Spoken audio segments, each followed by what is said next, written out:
Hey YouTube, this is a quick video to talk about my experiences with the Schiit Ragnarok 2, and I thought I'd do some comparisons here with a Hegel H90. Here's a Sony TAZ8, I don't remember the model number, it's a long model number. This is a Schiit Jotunheim, and this is a Sennheiser HDV 820. And so I posted another video recently talking about the Hegel H90 and comparing that with the Hegel H190. And in that video, I talked about I decided to keep the H90 here on my desk, which was running some KEF LS50s and a REL R218 sub under my desk. And as a DAC, I'm using a PS Audio Direct Stream Senior.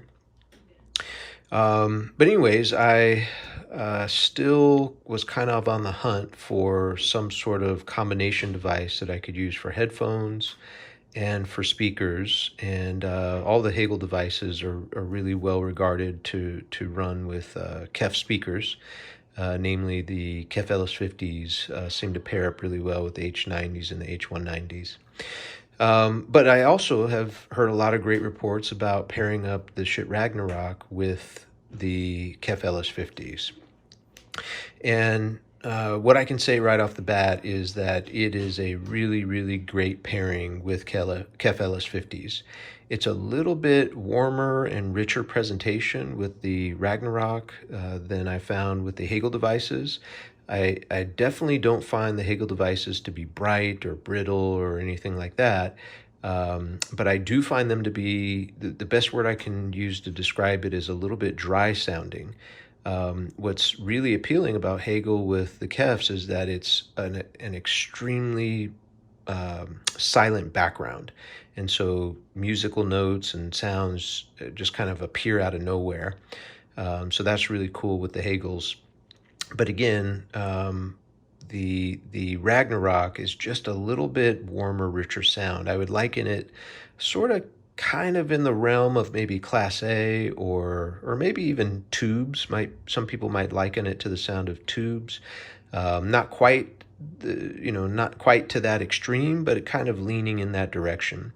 Best way I can explain it, if you kind of with the Ragnarok, that is, if you were to look at an EQ graph where you have the bass and the mid range kind of tilted up, and then it levels off and kind of stays level in the treble range.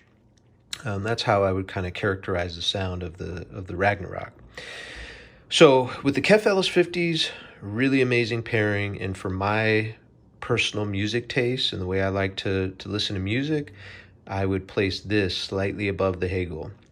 Now, with that said, the Ragnarok to me does not have as much output as even the H90, and definitely the H190 has substantially more output.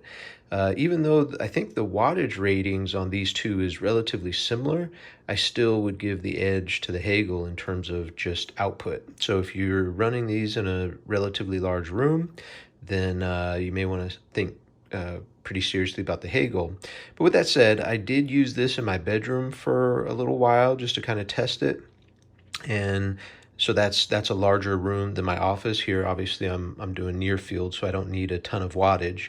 And my goodness, I ran this with a PS Audio Direct Stream Junior in my bedroom, and man, did I have some fun listening sessions. I also run KEF LS50s in my bedroom, and I have dual 8-inch subs in there. And some of the most enjoyable music sessions that I can remember in a great while. Just really, really impressed with how this pairs up with KEF LS50s. So with all that said, really impressed with the KEFs, but, and there's always a but, I was not overly impressed with how they pair up with my various headphones. So I've posted some other videos about my headphone journey, and what I've kind of landed on as my favorites are the Hi-Fi Man Arias, and I use these more when I want to listen to a little bit more excited music, or I want to have a little bit more bass experience. I'll use the Arias. I really, really love the Meze Empyreans, and to me, these are a very relaxing but yet still detailed listening experience. I really enjoy those. And then these I go back and forth with from time to time when I want to use a close back. These are Fostex TH610s. And I primarily use these when I just want to listen to some background music while I'm reading. And I will say the Fostex with the Ragnarok with my PS Audio Direct Stream DAC connected, really, really cool pairing. Really, really enjoyable music listening experience.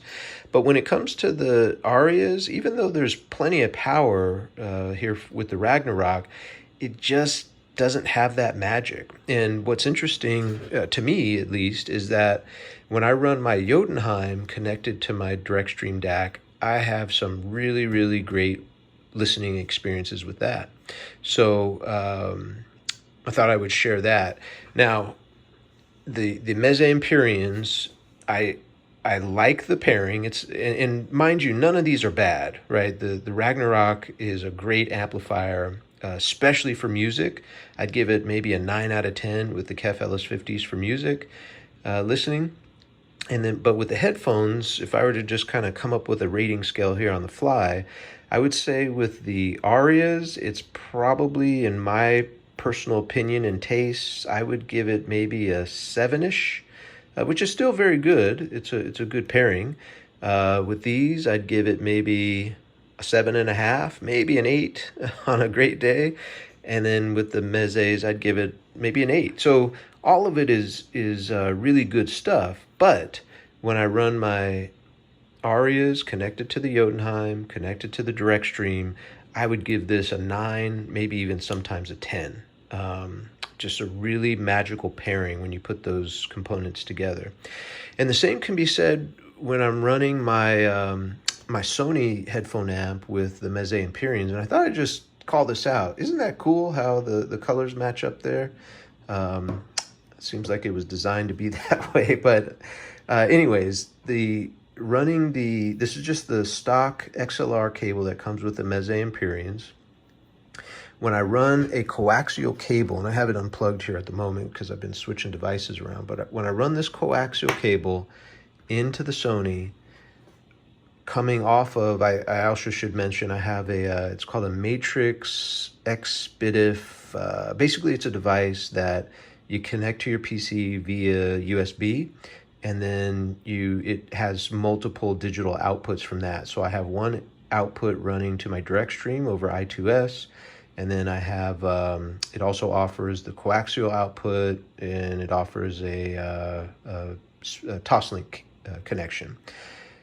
When I use the Toslink connection to here, running to my Empyreans, it's pretty good. I'd give it maybe a solid 8.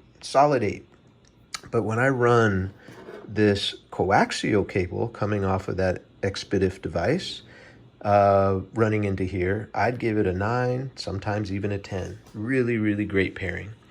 So one other thing I wanted to mention, something else I tried. I have one of these Moon Audio Silver Dragon cables for the Mezes.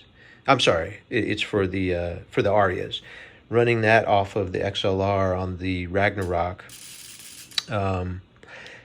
it improves a little bit. It gets it a little bit closer to that, maybe closer to an 8, because this has a slightly brighter sound than the stock cable that comes with the Aria, but it's still just the synergy is not there. So I thought I would just mention that. I didn't want to also forget to mention my Sennheiser HDV 820. I mentioned in my prior video that I really love this device as a preamp. I was using this running to a Crown XLS 2502, and then the Crown running to my KEF LS50s, and going down to my REL R218 sub under my desk. And that too, really great pairing with the KEF LS50s, but each of these has a different presentation. The Hegel has a certain presentation with the KEFs, and so does the Ragnarok, and then so does this with the Crown. Each one of them has a different flavor. And so what I'll say kind of in summary is the Ragnarok 2 with the KEF LS50s is probably my most favorite flavor when it comes to the speaker listening, but not my most favorite flavor when it comes to headphone listening. And so I think what I'm going to do, I did have a minor issue with this Ragnarok. I had bought it used, so I'm going to end up sending it back to the dealer that I bought it from. I bought it from, well, I shouldn't say, but I did buy this used, and there's a slight hum that's coming from the transformer. And then another issue I'm having is when I switch between the various outputs or the various gain levels, I get very loud pops and thumps coming from my rel sub. So I suspect there may be a minor issue with this unit, so I'm actually going to return it.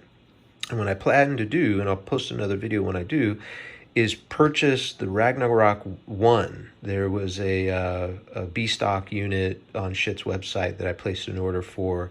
And so I'm going to try that, and I'll see how it pairs up with the KEFs, because it's people have reported, like there's a stereophile review out there where the reviewer said that is his most favorite pairing, with the Ragnarok 1 running the KEFs. And I'd like to see how they sound, how the Ragnarok 1 sounds with these various headphones. So I'll post my findings after that. I said a lot here, and it was just kind of stream of consciousness, so I hope there was something in there, some little nuggets that can help somebody out there. But by all means, if you have any questions, feel free to ask in the comment section. I'll do my best to answer. And like I mentioned, I have some other devices coming in that I'll post videos about. So thanks for watching. Have a great day.